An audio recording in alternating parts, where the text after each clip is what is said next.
اور اپنا زور آزماتے تھے۔ ابتدا میں اسے ایک تربیتی مشق کے طور پر ہی کیا جاتا رہا، مگر پھر خون ریزی اور تشدد اس کھیل میں شامل ہوتا گیا، یہاں تک کہ پھر دونوں میں سے کوئی ایک ضرور موت کا شکار ہو جاتا تھا۔ بادشاہ کی طرف سے ایسے مقابلوں کی حوصلہ افزائی کی جاتی تھی کیونکہ یہ میدان جنگ کے لیے بہترین لڑاکا سپاہی تیار کرنے کا آزمودہ طریقہ تھا۔ یہاں فتح یاب رہنے والا ہر ایک جنگجو جرأت اور بہادری میں بے مثال ہوتا تھا، اور جنگی ساز و سامان سے لیس جب وہ مخالفین کے لشکر پر حملہ آور ہوتا تو پوری جنگ کا پاسا پلٹ دیتا تھا۔ لوہے کی زرہ بختر پہنے گھڑ سوار پوری رفتار اور شدت سے حملہ آور ہوتا تو بڑے بڑوں کا پتا پانی ہو جاتا تھا۔ زمانہ امن میں یہ جنگجو جوسٹنگ نامی کھیل کے ذریعے اپنی صلاحیتوں کو بہتر بناتے تھے۔ یوں سمجھیے کہ یہ ایک جنگی مشق ہوتی تھی جس میں نئے داؤ پیچ آزمانے کے ساتھ ساتھ پرانوں کی مشق کی جاتی تھی تاکہ کسی بھی متوقع جنگ کی صورت میں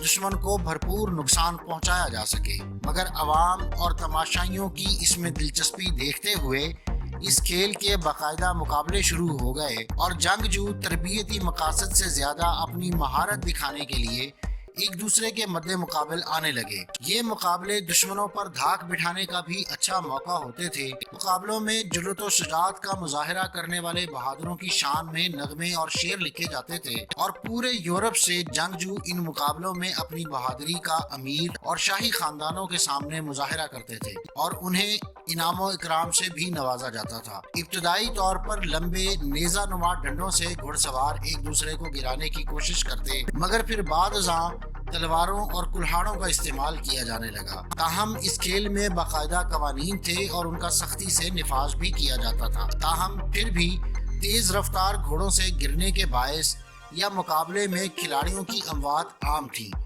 مگر مقابل فریق کو مارنے یا کھیل کے دیگر قوانین کی خلاف ورزی کرنے پر کھلاڑیوں کو ٹورنامنٹ سے باہر کرنے سمیت دیگر سزائیں بھی دی جاتی تھی۔ کھلاڑی قریب 100 پاؤنڈ وزن کی زرہ پہنے 30 کلومیٹر کی رفتار سے ایک دوسرے پر حملہ آور ہوتے تھے۔ اسی وجہ سے کھلاڑیوں کو شدید زخمی ہونے کے ساتھ ساتھ جان جانے کا بھی خطرہ رہتا تھا۔ ناظرین، اس دور کی طبی سہولیات کو دیکھا جائے تو زخمی ہونے والے جنگجو کو شدید تکلیف کا سامنا رہتا ہوگا، مگر اس کھیل سے حاصل ہونے والی شہرت اور دولت کے لالچ میں لوگ اس میں حصہ لیتے تھے، مگر چند ایک خوش نصیب ہی من کی مراد حاصل کر پاتے تھے۔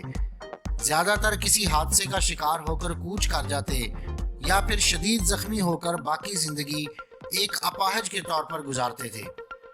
یہ مقابلے جہاں عام افراد کے لیے دولت، شہرت اور شاہی فوج میں اچھا عہدہ حاصل کرنے میں مددگار تھے، وہیں ان مقابلوں میں ایسے افراد بھی حصہ لیتے تھے جن کا مقصد صرف اپنی بہادری ثابت کرنا ہوتا تھا۔ سن 1559 میں فرانس کا بادشاہ ہنری دوم بھی ایسے ہی ایک مقابلے میں اترا تو اس کی آنکھ پر شدید زخم آیا اور پھر بعد ازاں اس کی موت ہو گئی تھی۔ دوسرے کئی بادشاہ اور مشہور افراد ایسے بھی گزرے ہیں جنہوں نے ان مقابلوں میں حصہ لیا اور موت کا شکار ہوئے یا شدید زخمی ہو کر باقی زندگی ایک معذور کے طور پر گزاری۔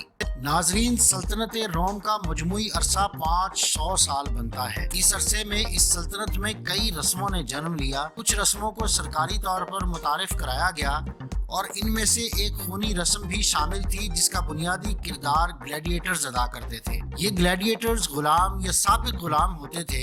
اس کے علاوہ سزا یافتہ مجرم بھی یہ کردار ادا کرتے تھے۔ یہ جنگجو تھے اور ان کا مقابلہ اپنے حریفوں سے یا خونخوار جانوروں سے ہوتا تھا، اور یہ مقابلہ موت تک جاری رہتا تھا۔ اس کا مقصد لوگوں کو تفریح مہیا کرنا ہوتا تھا۔ لوگ بڑی تعداد میں ارد گرد کھڑے ہو جاتے اور گلیڈیٹرز کے خونی کھیل پر انہیں داد دیتے۔ ان کا پرجوش استقبال کیا جاتا تھا۔ انہیں تفریح کا بادشاہ بھی کہا جاتا تھا۔ یہ پیشہ ور جنگجو تھے جنہیں مخصوص ہتھیاروں کے استعمال میں مہارت حاصل ہوتی تھی۔ ان کی اوسط عمر بھی کم ہوتی تھی، جس کی وجہ یہ تھی کہ ان کے مقابلوں کا اختتام موت پر ہوتا تھا۔ روم کے لوگوں پر اپنے پیش رو کا بہت اثر تھا۔ مثال کے طور پر مستقبل کا تعین کرنے کے لیے وہ جانوروں کی قربانی دیتے تھے، اور گلیڈیٹر گیمز بھی اسی کا حصہ تھیں۔ یہ ایک خونی تفریح ہوا کرتی تھی یہ گیمز رومن شہنشاہوں اور رؤساء کو یہ موقع فراہم کرتی تھی کہ وہ لوگوں کے سامنے اپنی دولت کی نمائش کریں۔ اس کے علاوہ وہ اپنی فوجی فتوحات کو یاد کر کے جشن بھی مناتے تھے۔ اس کا ایک اور مقصد یہ بھی تھا کہ لوگوں کی توجہ سیاسی اور معاشی مسائل سے ہٹا دی جائے۔ ہزاروں کی تعداد میں لوگ ان کے مقابلے دیکھتے تھے۔ ایک زمانے میں عورتیں بھی گلیڈیٹرز کا کردار ادا کرتی تھیں۔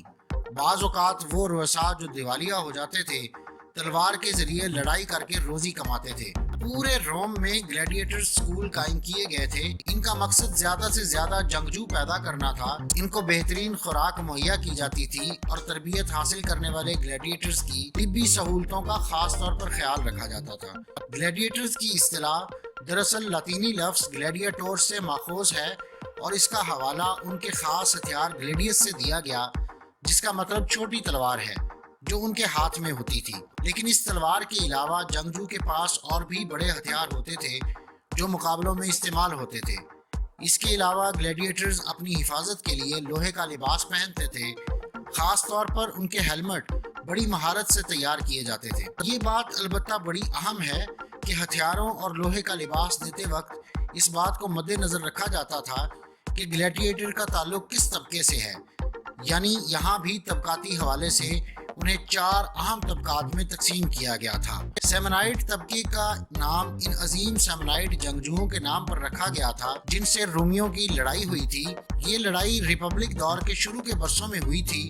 گلیڈیٹرز کے پاس ایک تلوار، ایک بڑی شیلڈ اور حفاظتی لباس ہوتا تھا۔ ان کے پاس ایک خامدار چھوٹی تلوار ہوتی تھی اور ایک بہت چھوٹی شیلڈ ہوتی تھی جسے پارما کہا جاتا تھا۔ ریٹائرس نے ہیلمٹ پہنا ہوتا تھا، نہ ہی لوہے کا لباس۔ یہ جنگجو اپنے حریف کو جال پھینک کر پھانسنے کی کوشش کرتا تھا۔ اس کے علاوہ اور بھی کئی قسم کے گلیڈیٹرز تھے جنہیں مختلف قسم کے ہتھیار اور لباس دیے جاتے تھے۔ پھر ایسے گلیڈیٹرز بھی تھے جو خونخوار جانوروں سے لڑتے تھے۔ اس میں کوئی شک نہیں کہ ہزاروں تماشائیوں کا شور اور حریف کے مسلسل حملے بہت سے گلیڈیٹرز کو اس بات پر قائل کرتے تھے کہ وہ آخر تک لڑیں۔ کئی ایسے واقعات بھی ہوئے جب گلیڈیٹرز نے لڑنے سے انکار کر دیا۔ انہوں نے لوگوں کو خونی تفریح مہیا کرنے کی بجائے ایک دوسرے کا گلا گھونٹ دیا اور زندگی سے نجات حاصل کر لی۔ اگر کوئی گلیڈیٹر ہار جاتا لیکن ہلاک ہونے سے بچ جاتا تو اکثر وہ اپنے ہتھیار پھینک کر رحم کی اپیل کرتا۔ اب یہ اس کے حریف پر منحصر ہوتا تھا کہ وہ نرم رویہ اختیار کرتا ہے یا نہیں۔ اگر وہ رحم دلی کا مظاہرہ کرتا ہے اور اپنے حریف کو چھوڑ دیتا ہے تو اس میں اسے یہ خطرہ مول لینا پڑتا ہے کہ اس کا دوبارہ اسی حریف سے میدان میں مقابلہ ہوگا۔ اگر روم کا شہنشاہ خود موجود ہوتا تو پھر فیصلہ وہ خود کرتا، لیکن تماشائی بھی شہنشاہ کے فیصلے پر اثر انداز ہونے کی کوشش کرتے۔ اس کے لیے وہ کپڑے لہراتے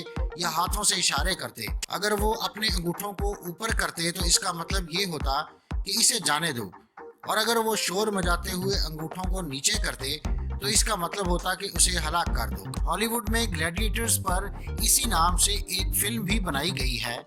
اس میں رسل کرو نے گلیڈیٹر کا کردار ادا کیا تھا۔ یہ فلم سپر ہٹ ثابت ہوئی تھی۔ یہ بات البتہ بہت المناک ہے کہ قدیم زمانے میں شہنشاہ غلاموں کے ساتھ کیا سلوک کرتے تھے۔ محض اپنے لوگوں کی تفریح کے لیے سزا یافتہ مجرموں اور غلاموں کو خونی کھیل پر مجبور کرنا سراسر ایک غیر انسانی فعل تھا، بلکہ یہ انسانیت کی تذلیل تھی۔ لیکن روم کے شہنشاہوں نے تفریح کے نام پر انسانی اقدار کا خون کر دیا۔ بہرحال یہ سب کچھ تاریخ کا حصہ ہے اور تاریخ بدلی نہیں جا سکتی۔